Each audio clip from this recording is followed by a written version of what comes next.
Now, if you ask my opinion... What's your opinion? Was Raw good this week? Maybe not good. But was it better than last week's? Yes. What happened? A lot of stuff. This is the go home to SummerSlam. This is the go home to SummerSlam, and not that I mentioned it last week because we didn't mention much last week. You did most of the mentioning. Yeah, that was just me running through what happened. They did the #1 thing I didn't want them to do prior to SummerSlam. Last week or this week? This week. Oh. I think I know what it is. Maybe. But I think we'll get there eventually. Yeah. It was a very tag team heavy. Like 3 tag team matches. No, I mean, it depends on what your actual tag team matches. There was only, yeah, I guess there was 3. Yeah, that's what I said. 3. But there was 8 matches. Yeah. So. But I mean, that's more than they usually have as far as tag team matches are concerned. That's true. Seth Rollins' whole thing was he was seeking out the Demon King. Mm-hmm. We had him check a few times, a few different places. Ended up complaining to both Stephanie and Mick that he wasn't there and that maybe he didn't actually show up to Raw. And then Mick was like, well, go out to the ring. Maybe he'll show up when you go out there. And so Seth Rollins went out there, and then he almost got attacked by a fan, and then he just laughed some more. And yeah, that was the thing. It was a... Michael Cole tried to save that like it didn't happen. Because the camera was in a decent place to where you barely saw it happen. Mm-hmm. But Seth Rollins shoved the guy down and then didn't talk for like 10 seconds. And Michael Cole was like, Seth Rollins in a trance. He's entranced right now. And I'm just like, no, he's watching security beat the shit out of a dude.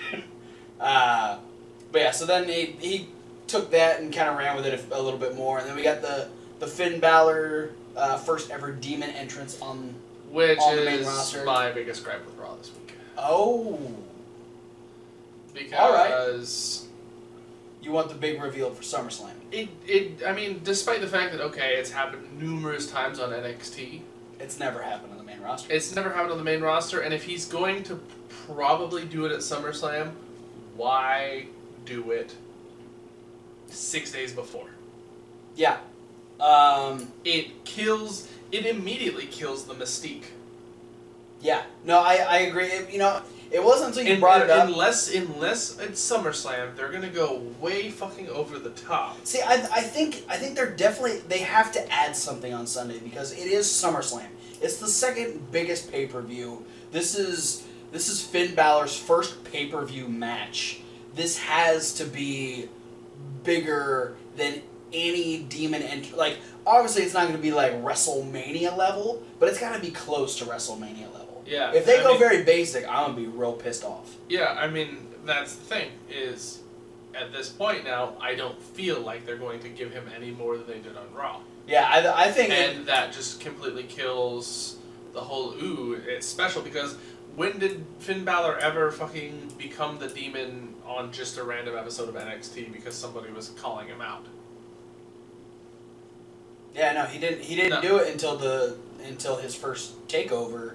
Yeah, when him and Hideo beat the Ascension. He only did it for takeover or the biggest matches of the show. I don't know if he ever did it not on a takeover. But except for like house shows. Like, why do it on a Monday Night Raw? It's a pay-per-view thing. Vince wants every little bit of everything he can get. Right now, especially because after the brand split, everything's been fucking failing. Yeah. Well, okay, I'll go... Now that you bring that up, that is a big gripe of mine, because I would have much rather waited till SummerSlam to see Finn Balor as the Demon. On top of that, the following... the segment after we found out that that's what Seth Rollins is going to be doing, Rusev hijacked Raw and wasn't going to do anything unless he got a chance to beat the crap out of Roman Reigns. Yeah, he was demanding an apology from Roman Reigns. And Mick Foley comes out and says, no, you had so much time last week on Raw, which he did. That was a big gripe point from last week, is that segment took way too long. Absolutely. And then Rusev's like, no, I'm not going to listen to you. You're a joke. You're not really a general manager. Bring out Stephanie because she'll back me up. And then Stephanie comes out and says, no, Rusev, your behavior is completely... unjustified. Yeah. Whatever. Blah, blah, blah. And says, yeah, get out of the ring. We need to have Monday Night Raw. But then before she can really lay into him, Roman Reigns cuts her off. Yeah. And comes out and, says his shtick. And fully decides, hey, yeah, you guys have a match at SummerSlam, right? Let's have the same exact match. Just not for the championship. Strictly for defending Lana's honor. 6 days before the pay-per-view. And on top of that, they gave them 25 minutes for this match. So probably the same amount of time they'll get at SummerSlam. I feel like their match has to be at least a half hour long at SummerSlam. And, I mean, I'll give it to them. This match was good. Yeah. It was a good match. But now you have to top it at SummerSlam. Yeah, you probably shouldn't have done that. That was the main event. Yeah. Just to let you know. Which I was just to get the main event out of the way, Yeah. I guess. We're talking about Roman Reigns won. Yeah. Like I said, good match. They did a good story. Rusev did a lot of working over Roman Reigns' left side, even though he doesn't use anything on the left side. And Roman Reigns was still able to beat him. Yes. But it was non-title. Spear him with the right side. So now it's like, oh, well, if you can do it on Monday Night Raw, can you do it at SummerSlam? Probably not. Because the title's going to be on the line. Well, it's WWE. You can feel free to bat Roman Reigns around if he beats Rusev on Sunday. Can I take him out of the box and strangle him? No. Don't do that. We dodged a bullet because we thought we were going to get Sheamus versus Cesaro again. Yeah. This would have been the third week in a row. But we did. We got Cesaro on commentary while Sheamus went against Sami Zayn. Very physical match, by the way. Yes. Sami and Sheamus turned up the volume on the violence in this match, straight away, and they started punching each other in the face. The Kims basically spawned off of Sami Zayn talked about on Twitter that nobody likes Sheamus. Yeah. Nobody in the locker room likes Sheamus. Yeah. While, he's like, I respect Cesaro, I don't respect Sheamus. Nobody respects Sheamus. Yeah. So Sheamus started the match, tiffed off at Sami Zayn's tweet. Yeah. And Sami Zayn... Sami gave no fucks. I think, Sami's looking to still keep himself as relevant as possible now that his feud with Kevin Owens is over. Right. And not to go too farther into something else that happened on Raw, but Kevin Owens is in an active storyline. Sami Zayn, who won the feud, is... just kind of floundering. Yeah, not doing anything. But I think it's obviously because I think somebody like a Vince or whatnot feels like they have more potential than Kevin Owens because he's funny something. Sami did end up getting the win over Sheamus because of a distraction from Cesaro, which I called before the match even started. Sheamus distracted in the corner, turns around, gets Haluva kicked, and Sami picks up the win. And so we come back from commercial, and Sheamus and Cesaro are pushing each other and fighting and yelling back in the.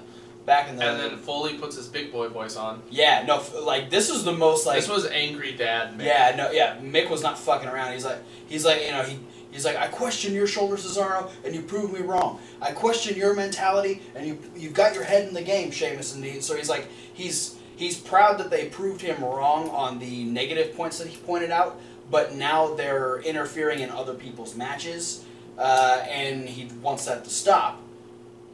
So we're going to do a best of 7 between Cesaro and Sheamus that starts at SummerSlam. So we've got at least 5 more matches between Cesaro and Sheamus. It could go 4 if somebody takes it straight. They're not going to take it straight. There's got to be at least one... Sheamus has to win at least once. Yeah. Pretty much. So... Oh, and by the way... Michael Cole.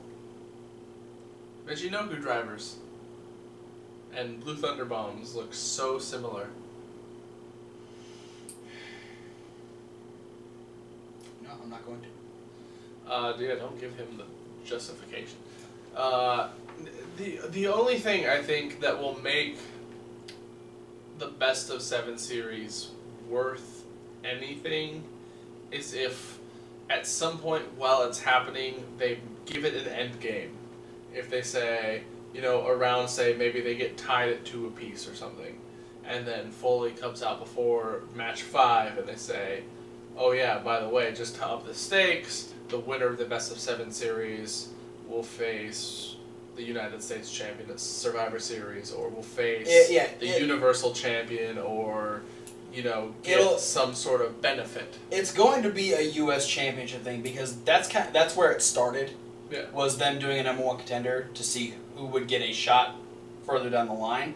And so what it'll be is, depending on what happens between SummerSlam and the end of this best of 7, if Rusev is still the champion, Cesaro's going to take it. And if Roman Reigns takes it, then Sheamus is going to win it. So then we're going to get Roman Reigns versus Sheamus again. Boo. For a different title. A year later. Yeah. Aren't you excited for that? Because brand split. Because let's do the same stuff we did a year ago because of brand split. Yeah, we had Jericho and Kevin Owens doing a funny promo, which led into a one-on-one match between Big Cass and Kevin Owens.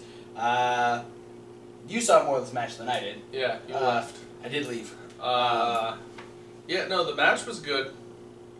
Very physical. That's the style of Cass and Owens, though. Yeah. They're the less technique, more physical of their 2 representative teams. Yeah. So on. Jericho got involved early on in the match and attacked Cass while he was on the outside, and Owens was distracting the ref. I saw that part because later on in the match, to distract Cass, Jericho actually knocks Enzo down on the outside. Cass starts chasing Jericho around the outside. Kevin Owens puts himself up between Jericho and Cass as a blocker, and Cass just runs him down. But as soon as he finishes knocking Kevin Owens down, Jericho surprise hits him right, kind of cheap shots him. Now that Cass has knocked him down, and maybe no longer paying attention to where Jericho's at. Jericho kind of just reaches over and fucking pops Cass, and they beat him up a little bit because Enzo's already down. The ref disqualifies Kevin Owens. So Big Cass picks up the win. Yeah. And, Michael Cole said the ref had no other option other than to disqualify Kevin Owens and Chris Jericho. Which, is weird. It kind of threw me off because it's the second time now that a match between these 2 feuding entities ended with disqualification. Both times Michael Cole used the exact same phrase, so-and-so had no other choice than to blank. Because it was when Cass came in and booted Jericho, he said Cass had no other choice than to come and help Enzo, and then on this one he said the referee had no other choice than to disqualify. Okay. There's a lot of similarities going on. I'm glad they didn't use it like, oh, Jericho had no other option, because that wouldn't have made sense. For me, it didn't bother me that Big Cass caused Enzo to get disqualified. It didn't bother me that it caused him to get disqualified. The phrasing of that Cass had no other choice, right, that bugged me because it's completely not true. Yeah.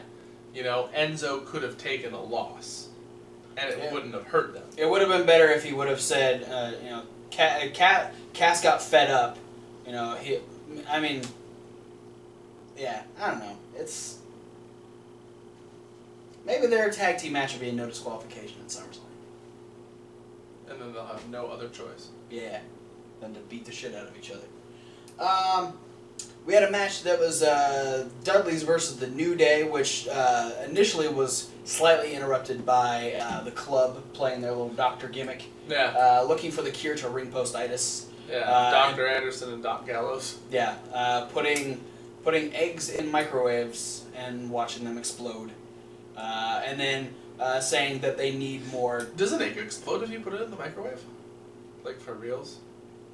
Kofi said. Because I don't think they actually ever saw it explode. No, I think that's I don't know. They set up 2 other jars that were progressively smaller for Kofi and Xavier Woods, since they're getting the tag team title match at SummerSlam. It makes sense too, though, because Kofi's the next biggest and Woods is the smallest guy. It does make sense. Again, just the most phallic amounts of jokes they could put in one little funny promo segment. They do a really good job of like saying, making these little puns. Yeah, and then I love that the New Day started firing back in the same direction though. After they defeated the Dudleys. Yeah, after they defeated the Dudleys. Because Devon accidentally clotheslined Bubba, and then he got a crossbody and a Trouble in Paradise from Kofi. Yeah, but man, I just love that like he dropped like one pun and then literally just straight up called Gallows and Anderson like bald walking phalluses. Yes.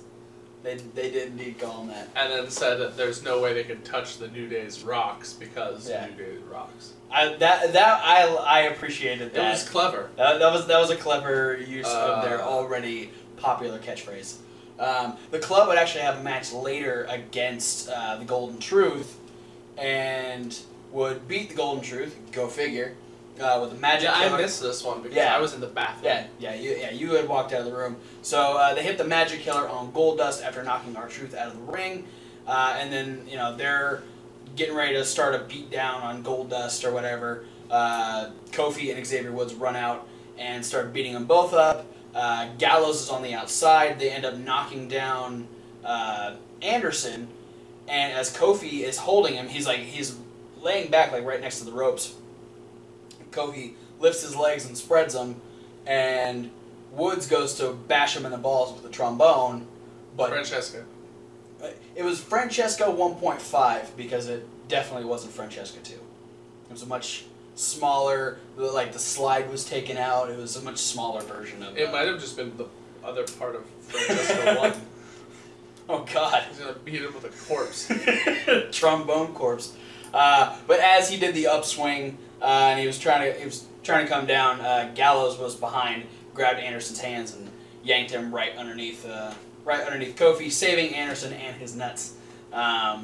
Which the jars were out at ringside again, just as like a reference to what the club had said about doing to. Yeah. Gotta love 3 hours of Raw, right? This WWE nowadays is turning into very much like what WWE was like right after like the invasion. Like 2005. Where it was like, what's going on? We don't know. Let's just put shit together, cuz. Nia Jax had another squash match against a lady named Rachel Levy. Pushed her off the top rope. And then she was cute. Yeah, she was a little tatted up little rainbow. Yeah, looked like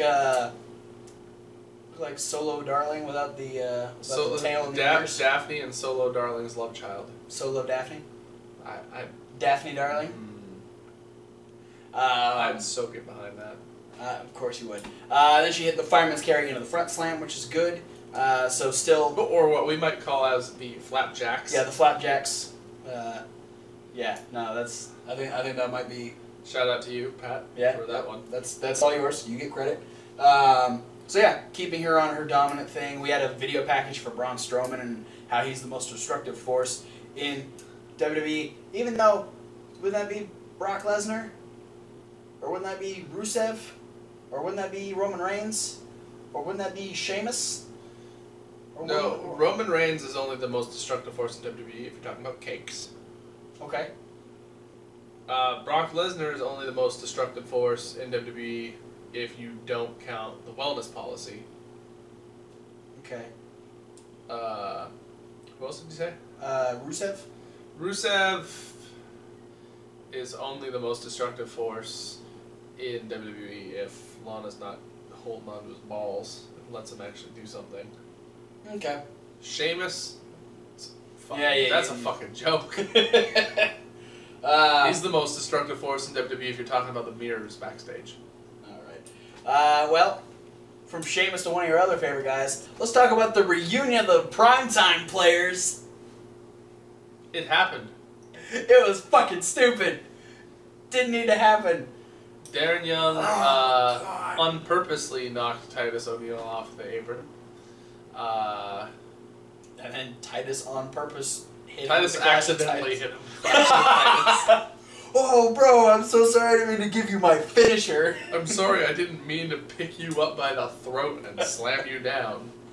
So, the Shining Stars have now won a match due to miscommunication, and they've won a match because of Pokemon Go. I think they're in line for a tag team title shot. They've got 2 wins. That's more than the Dudley Boys have gotten recently. Oh, God. Oh, it's so sad, but it's true. I never got to finish telling you that story I was talking about the guy who I watched the video of the guy explaining who went to what brand. Oh, yeah. And I said they talked about the SmackDown first because it was the shorter. Oh, because you got to the Ascension deal. He goes to the Ascension, and it's like, yeah, because SmackDown needs a jobber tag team. And then he goes over to Raw, and he gets to the Dudley Boys, and he's like, because the Raw needs an Ascension. No! You have 2 of what could be the most dominant... You have the most decorated tag team of all time. The most decorated tag team that's on the WWE roster, period. And you have what could be one of your most destructive tag teams ever because they did awesome in NXT, and you're fucking them both up because you need the Golden Truth and the Shining Stars. Yep. And the Hype Bros on SmackDown. What?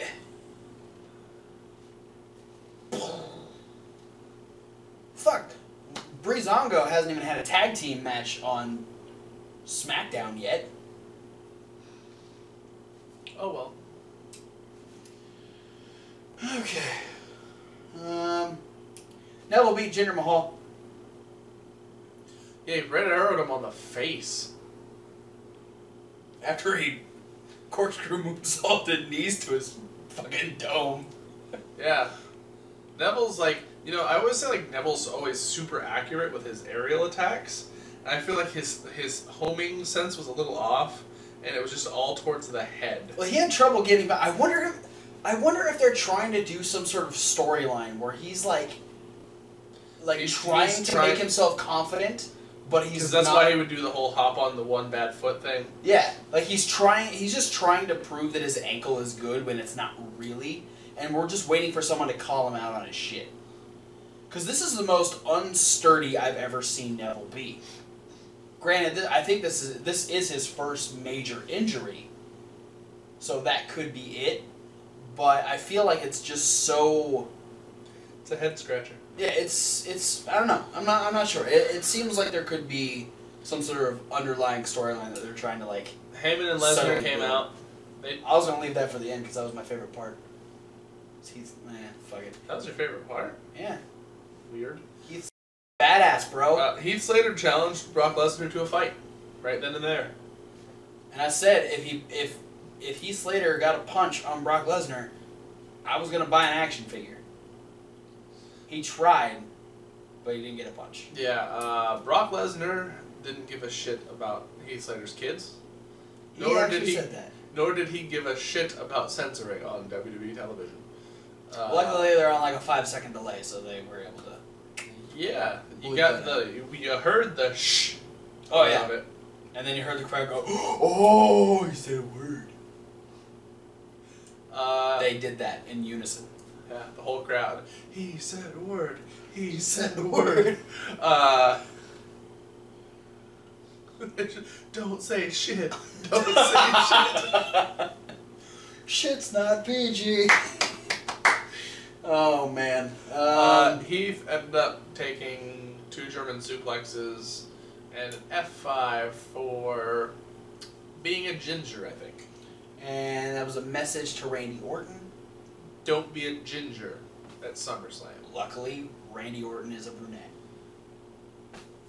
Good job, Randy. You're fine. You're gonna beat Brock. Maybe the message is Orton should start using more self-tanner again. Yeah, the pale works for him. Makes the tattoos stand out a lot more, that's for sure. Also, one thing that we found out when Seth Rollins went to go talk to Mick Foley and Stephanie is that Jon Stewart's going to be at SummerSlam again. Okay. I think Jon Stewart's funny, so I'm okay with that. Yeah. He did awesome last time he was involved in WWE, so... Yeah, maybe he'll screw Cena over again. Against AJ Styles. Okay, no, so... that's what he's going to do. He's going to try and screw AJ over to repent for what he did. He's going to try and make amends with Cena. He's going to be Cena's club. Maybe he'll be the corner man for the New Day, since they don't have the Big E will probably still be out with his testicular contusion. You know what? I think Big E is going to at least be there, like in their corner. He should be in a wheelchair with a giant cast. No, he should be in a wheelchair with a giant cast around his junk. I'm gonna save that for the predictions because those will be coming out later this week. I know how that match is gonna end. Oh. So we'll finish this with some women's action. Yeah. Where Charlotte essentially told Dana that because she lost and is now banned from the match at SummerSlam, you can hop right off. That she failed. She failed, and so she doesn't need her there anymore. And so Charlotte went out there to prove that she didn't need Dana by going against Alicia Fox. She beat Alicia Fox. After Alicia Fox crossbodied her face. Yeah, she did. In a weird. It was sort of we weren't. It was a crossbody, but it looked like it was supposed to be one of those like clotheslines where you wrap the person over, like a sling blade kind of clothesline. It looked like it was supposed to be 3 different moves that and neither one of them got all the way through, and it just ended up being Alicia on Charlotte's face. But Charlotte persevered.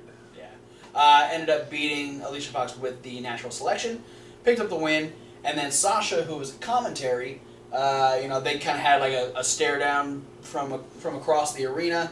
Sasha made her way down, decided to get in the ring, and was gonna, fight with Charlotte right then and there. But surprise, it was a swerve. Dana came out, got punched in the face, and that allowed Charlotte to hit a distraction. Yeah, punch Sasha in the face, and then put the figure 8 on her, and wouldn't let go. She had it in like she had it fucking cinched because like the referee was like trying to pry her legs apart, and it wasn't working. She kept the hold on.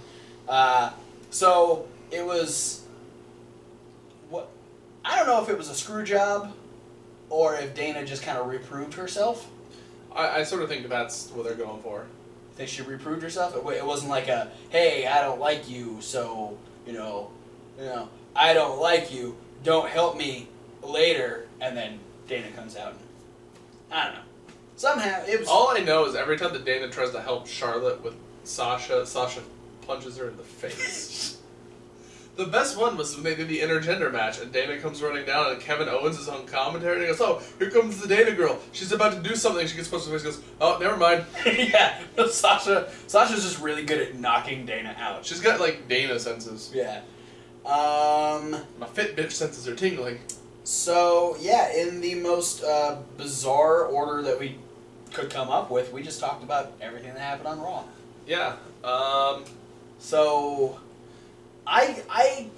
okay, we can still say it's better than last week, but I can't say it made me want to watch SummerSlam, which is what this is supposed to do. Yeah, it made it feel a lot more predictable. Yeah, which kind of sucks when it's like your second biggest pay-per-view. Yeah. So predictions will probably be pretty easy. Probably. It'll be interesting to see what happens on SmackDown. Yeah, I mean, SmackDown beat the hell out of Raw last week, so let's hope they do it again and just fucking kill it with their go-home show. Yeah.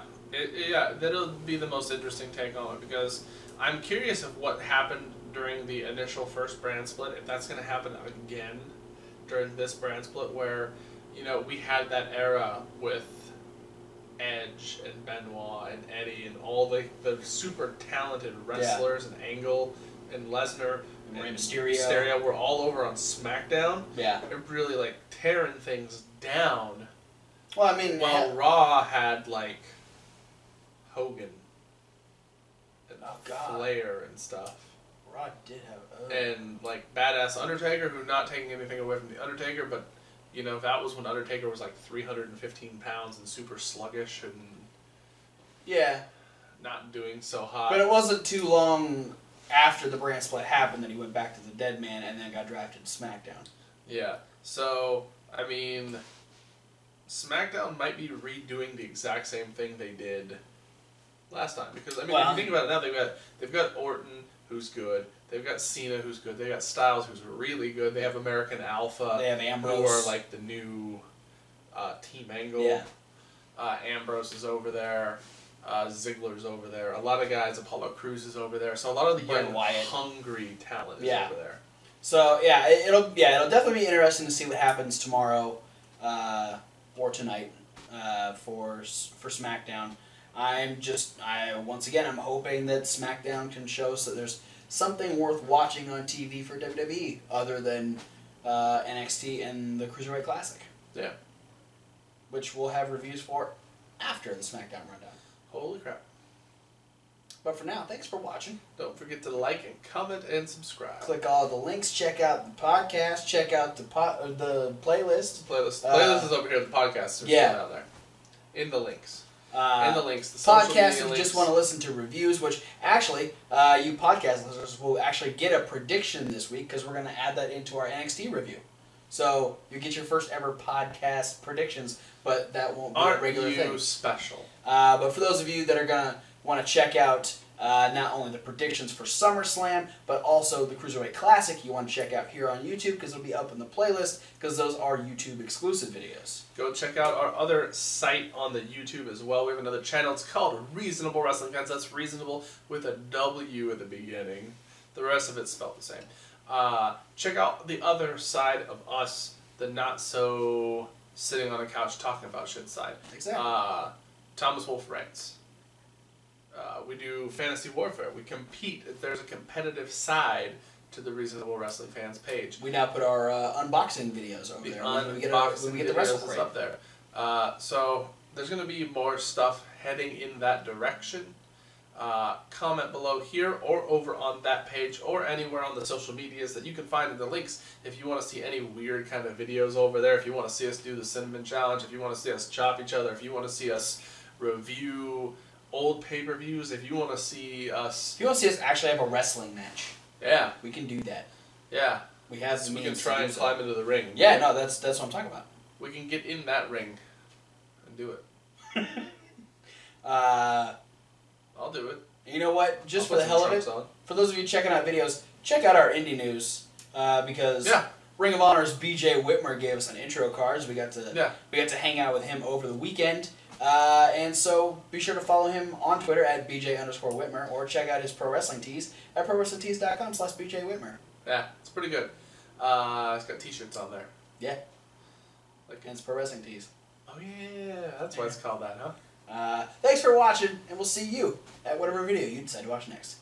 Fuck Sheamus 7 different times. And Titus O'Neil for accidentally hitting the Clash of Titus. Yeah. Accidentally fuck Titus. No. You just want to fuck him on purpose? No.